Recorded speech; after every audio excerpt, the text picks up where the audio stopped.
အားလုံးပဲမင်္ဂလာပါလို့နှုတ်ဆက်ရင်းနဲ့ကျွန်တော်ရဲ့ဒီဗီဒီယိုလေးနဲ့အတူတူပြန်လည်ကြိုဆိုလိုက်ပါတယ်။ဒီဗီဒီယိုမှာတော့ကျွန်တော်က sharing လုပ်ပေးသွားမယ်ဆိုတော့ project တစ်ခုထဲမှာရှိနေတဲ့ family တွေပေါ့နော်။ family တွေရှိတယ်ဒီ family တွေကိုကျွန်တော်တို့က CS လုပ်ပြီးသွားတော့ကိုယ့်ရဲ့တခြား project တွေမှာဘယ်လိုမျိုးပြန်ပြီးတော့သုံးမလဲပေါ့။ဒီအကြောင်းအရာလေးကိုကျွန်တော် sharing လုပ်ပေးသွားမှာဖြစ်တယ်နော်။ Okay ဥပမာကျွန်တော်ဒီမှာဆိုလို့ရှိရင်နော်bearing shape လေးတစ်ခုကျွန်တော်ဆွဲထားတယ် 3D view မှာကြည့်လိုက်ရင်ဒီလိုပုံစံလေးပေါ့ဒီထဲမှာကျွန်တော်ကဘာတွေထည့်မလဲဆိုရင် furniture လေးတွေထည့်မယ်တချို့ furniture လေးတွေထည့်မယ်နောက်တစ်ခါ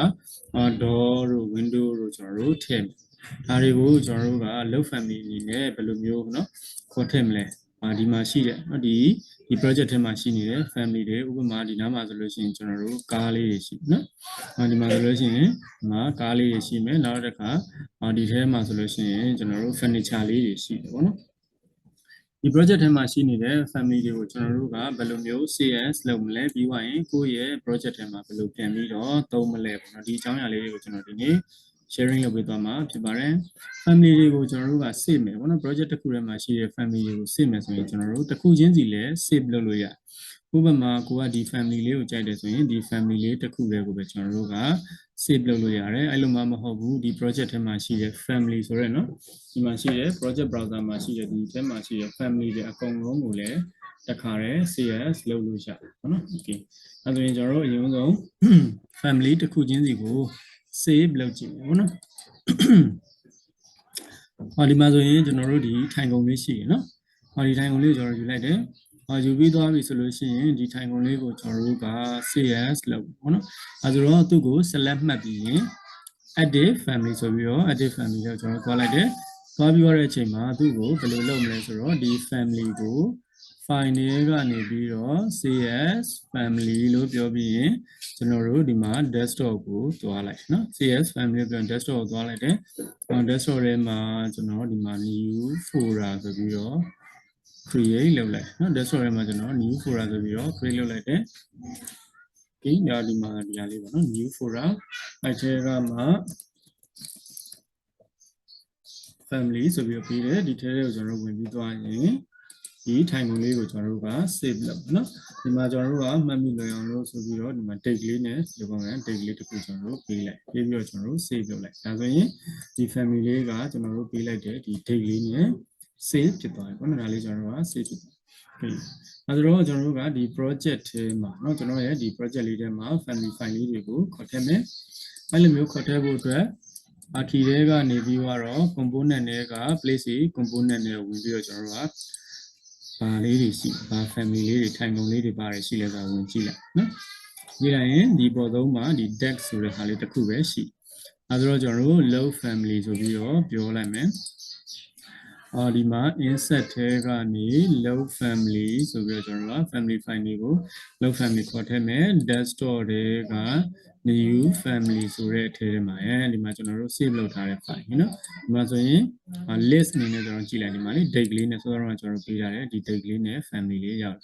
open ဆိုပြီးတော့ကျွန်တော်တို့ဖွင့်လိုက်မယ်ဒါဆိုရင်ဒီ project ထဲကိုကျွန်တော်တို့ရောက်နော်နောက်သွားပြီဆိုတော့မှ key တွေကနေ place component လို့ယူပြီးတော့ကျွန်တော်တို့ဒီ family လေးကိုတွက်ရှာလို့ရတယ်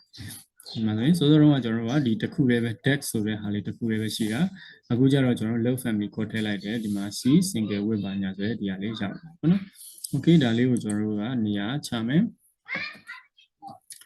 ဒီပုံစံလေးကျွန်တော်တို့နေရာချလိုက်မယ်နော် align တွေပါလေကတ်မယ်ဆိုရင်လည်း align ကတ်လို့ရမယ်ဒီလိုဒီပုံစံလေးကျွန်တော်တို့ရသွားပြီ 3D view ထဲမှာသွားကြည့်လိုက်ရင်ကျွန်တော်တို့ရဲ့ model လေးကဘယ်လိုဖြစ်သွားပြီလဲဆိုတော့ဒီမှာဆိုရင်ထိုင်ကုန်လေးကဒီထဲကိုကျွန်တော်တို့ project ထဲကိုရောက်လာပြီဘောနော်ဒီပုံစံလေးကျွန်တော်တို့ဖြစ်သွားပြီနော်ဒါလေးရပါပြီ file ကိုကျွန်တော်တို့ online မှာ shape တဲ့ပါညာလောက်လိုက် okay အဲဆိုရင်ဒီမှာ family လေးထိုင်ကုန်လေးရောက်လာပြီဘောနော် okay အဲဆိုရင်ဒီထဲမှာကျွန်တော်တို့ door လေးတွေနေရာချနော် door လေးတွေနေရာချမယ်ဆိုတော့ key တွေကနေ door ဆိုပြီးတော့ကျွန်တော်တွားယူလိုက်တယ်ဒီမှာဆိုရင် door ကတစ်ချက်တည်းပေါ့နော် m single flat ဆိုတဲ့ဒီ door တစ်ချက်တည်းပဲရှိဒါလေးတစ်ခုကိုကျွန်တော်ကဒီမှာ place လုပ်လိုက်နောက်တဲ့ door type တွေကကျွန်တော်ထပ်ရှာကြည့်ခြင်းနဲ့ဆိုရင်မရှိတော့ကျွန်တော်ဒီမှာ main door အနေနဲ့တခြား door type လေးတွေသုံးလို့အဲ့လိုမျိုးဆိုတော့မရှိတော့ဆိုတော့ကျွန်တော်တို့ကဘာလုပ်မလဲဆိုရင်ဒီဘက် project ပေါ့နော်IC basic simple project ဆိုဒီထဲက family လေးတစ်ခုကို CS လုပ် ဒီမှာဆိုရင်သူ့ကို select မှတ်လိုက်တဲ့ m.htdr single ဒါလေးကို active family လို့ကျွန်တော်ပြောတယ်ပြောပြီးသွားတဲ့အချိန်မှာသူ့ကိုကျွန်တော်တို့က CS လုပ်ပေါ့နော်တကယ်လို့ကျွန်တော်က project တစ်ခု project နှစ်ခုကိုဟိုဘက်ဒီဘက်ရှင်းရဲဖွင့်တာမှာပေါ့နော်ဒီဘက်မှာ project တစ်ခုဖွင့်ထားတယ်နောက်ထပ် project တစ်ခုထပ်ပြီးတော့ဖွင့်တာနော်ဒီလိုမျိုးဖွင့်ထားတယ်ဆိုရင်တော့ကျွန်တော်တို့ကအခုဒီ family file လေးကိုမစေဘဲနဲ့လည်း load into project ဆိုပြီးတော့ project ထဲကိုခေါ်ထည့်လို့ရတယ်နော် load into project ဆိုပြီးတော့ project ထဲကိုခေါ်ထည့်လို့ရတယ်ဘယ်လိုမျိုးလဲဆိုရင်ကျွန်တော်က load into project ဆိုပြီးတော့ဒီမှာရှိတဲ့ဒီ project တွေကိုကျွန်တော်တို့ခေါ်ထည့်လိုက်ဒီပုံစံလေးခေါ်ထည့်လိုက်အဲဆိုရင်ဒီ project တွေကိုကျွန်တော်တို့ရောက်သွားပြီနော်ဒီမှာ door family လေးကဒီ project တွေကိုရောက်လာပြီဒီဘေးနားလေးမှာကျွန်တော်နေရာချလိုက်ဒီပုံစံလေးဖြစ်သွားနော် 3D view သွားကြည့်ရင်ဒီမှာ door လေးနှစ်ချက်ဖြစ်သွားဒါကတော့ project နှစ်ခုကိုပေါ့နော်ရှင်ရဲ့ဟိုဘက်ဒီဘက်ဖွင့်ထားတယ်ဆိုတဲ့အခြေအနေမျိုးမှာဒီဘက်မှာ IC basic simple project ဒီဘက်ကကျတော့ကျွန်တော်တို့က project 1ဆိုတဲ့project နှစ်ခုကိုရှင်ရဲ့ဖွင့်ထားတယ်ဆိုရင် family file တွေကိုဒီဘက်ကနေပြီးတော့ဟိုဘက် project ထဲကို load into project ဆိုပြီးတော့ခေါ်ထည့်လို့ရအဲ့လိုမျိုးမှမဟုတ်ဘဲနဲ့ကျွန်တော်တို့ကပေါ့နော်ဒီ family ကို save လုပ်ထားမယ်ဆိုရင်တော့နောက်ထပ်ကိုယ့်ရဲ့ project အသစ်တွေသုံးတဲ့အခါမှာလိုတဲ့အချိန်မှာတစ်ခါတည်းပြန်ယူပြီးသုံးလို့ရ okay အဲဆိုရင်သူ့ကို file ထဲကနေ CS ဆိုပြီးတော့ကျွန်တော်တို့က family အနေနဲ့ save လုပ်လိုက်မယ်ဒါကိုလည်းကျွန်တော်တို့ desktop တွေက new family ထဲမှာဒီမှာ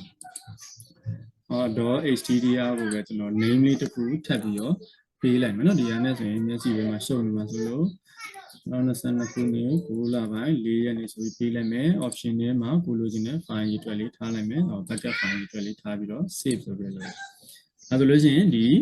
file လေးက name ကကျွန်တော်တို့ပေးတဲ့ name အနေနဲ့ save ဖြစ်သွားတယ်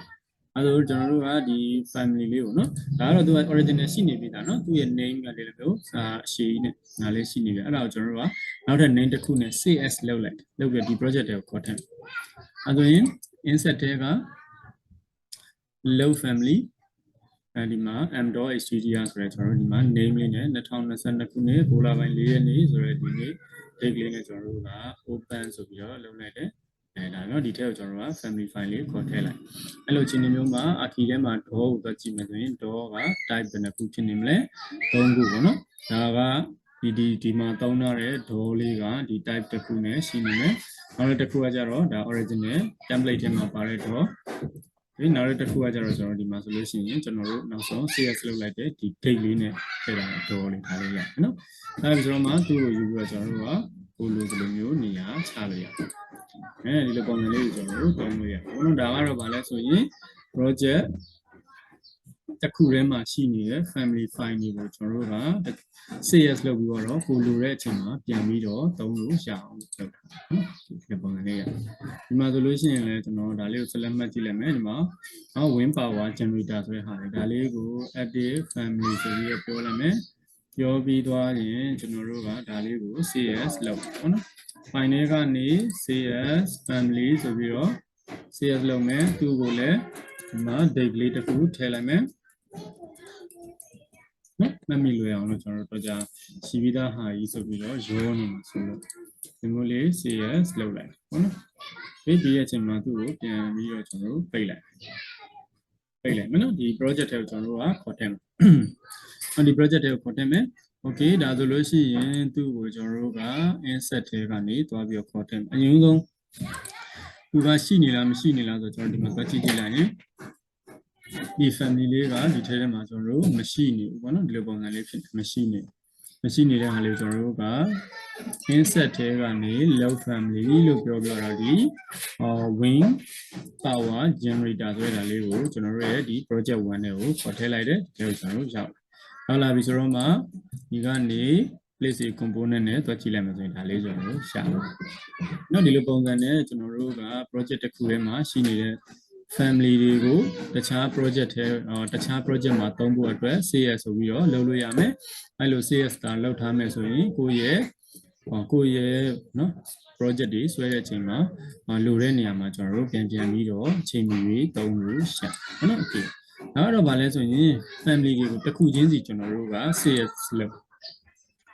အဲ့လိုမှမဟုတ်ဘဲနဲ့ဒီ project ထဲမှာရှိနေတဲ့เนาะဒီ project ထဲမှာရှိနေတဲ့ family တွေအကုန်လုံးပေါ့ဒီ family တွေအကုန်လုံးเนาะ annotation ကနေစပြီးတော့ရှိသမျှ family တွေအကုန်လုံးကိုတခါတည်း CS လုပ်မယ်ဆိုလို့ရှိရင်လည်းကျွန်တော်တို့ရှာပေါ့နော်အဲ့လိုမျိုး CS လုပ်မယ်ဆိုရင်တော့ဘယ်လိုလုပ်ရလဲဆိုရင်ဒီမှာ file တွေကเนาะ file တွေကဒီမှာ CS ဆိုတဲ့ထဲထဲမှာ library ဆိုတာလေးရှိ library ထဲမှာကျွန်တော်တို့က family ကိုရွေးလိုက်เนาะ library ထဲမှာ family ကိုရွေးလိုက်တယ်family ကိုရွေးလိုက်တယ် okay ဒါဆိုကျွန်တော်တို့က save လုပ်တော့ okay desktop ထဲမှာပဲကျွန်တော်တို့သွားပြီးတော့save မယ်ပေါ့နော်ဒီထဲမှာပဲကျွန်တော်တို့က save မယ်သူ့ကိုတော့ all family ဆိုပြီးတော့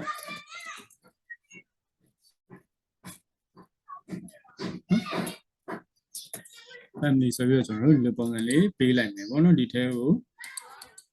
ကျွန်တော်တို့က save เนาะဒီမှာ save တဲ့အချိန်မှာ annotation ဆိုတဲ့ဒီမှာเนาะဒီ project battery တောင်မှပဲကုန်တော့ညီးမလာသေးဘူး IC basic symbol project ဆိုတဲ့ထဲထဲကเนาะ annotation ကနေစပြီးတော့ဟိုအောက်ဆုံးမှာရှိတဲ့ family တွေအကုန်လုံးကိုကျွန်တော်တို့က save ပေါ့နော်ဒီ family တွေအကုန်လုံးကို save အဲ့လို save မှာဖြစ်တဲ့အတွက်သူ့ကို save တဲ့အခါမှာတော့ကျွန်တော်တို့ကနည်းနည်းလေးသတိထားဖို့လို့အဲ့ဒါကဘာလဲဆိုတော့ desktop လိုမျိုးနေရာမှာသွားပြီးတော့ပေါ့နော် desktop ကိုရွေးလိုက်တယ်ရွေးပြီးတော့ save လိုက်မယ်ဒီပုံမှာ family တွေကပွားစာကျဲပြီးတော့လေကိုယ့်ရဲ့ desktop ပေါ်မှာ family တွေအများကြီးပဲအဲ့လိုမျိုးဖြစ်သွားအဲ့လိုမဖြစ်အောင်လို့ကျွန်တော်တို့က desktop ပေါ်မှာ save ရင်တော့မှပဲ folder name လေးတစ်ခုပေးလိုက်ပြီးတော့မှ item မှာကျွန်တော်တို့ကသွားပြီးတော့ save ပေါ့နော် save မဲ့ချိန်မှာလည်းfamily to save ဆိုတဲ့နေရာမှာကိုလိုချင်တဲ့ family တစ်ခုချင်းစီရွေးပြီးတော့ကျွန်တော်တို့ဒီမှာ save မလားပေါ့နော်အဲ့လိုမှမဟုတ်ဘဲနဲ့ all family ဆိုပြီးတော့လည်း save လို့ရတာဆိုရင် all family နဲ့ save လိုက်မယ်ဆိုရင်ဒီမှာရှိတဲ့ family တွေအကုန်လုံးပါလာနော် okay နော်အဲဆိုရင်ကျွန်တော် save ဆိုပြီးတော့ပြောလိုက်အဲ့လို save လိုက်တဲ့အချိန်မှာဒီကျွန်တော်တို့ရဲ့ IC basic symbol project ဆိုတဲ့ဒီထဲက family file တွေပေါ့နော် annotation symbol ကနေစပြီးဒီထဲမှာရှိတဲ့ family တွေအကုန်လုံးကိုသူ save เนาะဒီမှာဆိုလို့ရှိရင် save တဲ့ percentage လေးကတဖြည်းဖြည်းနဲ့တက်လာပေါ့နော်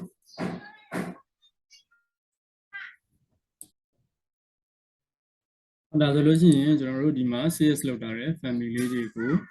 file ထဲမှာတွားကြည့်ကြည့်နော်ဒီမှာရှိတဲ့ desktop တွေက new family ဆိုတဲ့ထဲထဲမှာ all family ဆိုတော့တွားကြည့်လိုက်ရင် family file တွေသူ CS လောက်ဒီမှာဆိုရင်29ပေါ့နော် item နဲ့အရေးအတွက်ကျွန်တော်29 30 31တခုချင်းစီသူက CS လောက်နေတယ်ဒီထဲမှာရှိသမျှ family တွေအကုန်လုံးကိုသူက CS လောက်နေတာပေါ့နော်ဒီထဲက family တွေအကုန်လုံးကိုသူက CS လောက်နေတယ်ဒါကြောင့်မလို့ကျွန်တော်တို့ကနော် project တစ်ခုလေးကနေပြီးတော့ကိုက family file တွေ save လုပ်ချင်တယ်ဒါဆိုရင်တစ် file ရင်းနေလဲ save လုပ်ရသလိုအခုလိုမျိုးလဲကျွန်တော်တို့ family file တွေရှိသမျှ family file တွေအကုန်လုံး project ထဲမှာကျွန်တော်တို့ရဲ့ project တစ်ခုထဲမှာရှိသမျှ family file တွေအကုန်လုံးကိုလည်းတစ်ပြိုင်နက်တည်းနဲ့တစ်ချိန်တည်းနဲ့လည်း save လုပ်လို့ရတယ်ပေါ့နော်ဒီပါဒီလိုနည်းနဲ့ကျွန်တော်တို့က project တစ်ခုတွေက family file တွေကို CS လုပ်ပြီးတော့ကိုယ့်ရဲ့ project တွေမှာပြန်ပြီးတော့သုံးလို့ရပါတယ်ကဲဒီနေ့ဗီဒီယိုလေးကတော့ဒီလောက်ပါပဲเนาะဒီဗီဒီယိုလေးနဲ့ပတ်သက်ပြီးတော့သိချင်တာလေးရှိရင် comment မှာကျွန်တော်တို့ရေးပေးခဲ့လို့ရပါတယ်ကျွန်တော် comment မှာလည်းကြည့်ပြီးတော့လိုအပ်တယ်ဆိုရင် recording file လေးလုပ်ပြီးတော့ပြန်ပြီးတော့ကျွန်တော်တို့share ပေးပါเนาะဒီပါအားလုံးကိုကျေးဇူးတင်ပါတယ်ကျွန်တော်နောက်ဗီဒီယိုလေးနဲ့အတူပြန်လာခဲ့ပါမယ်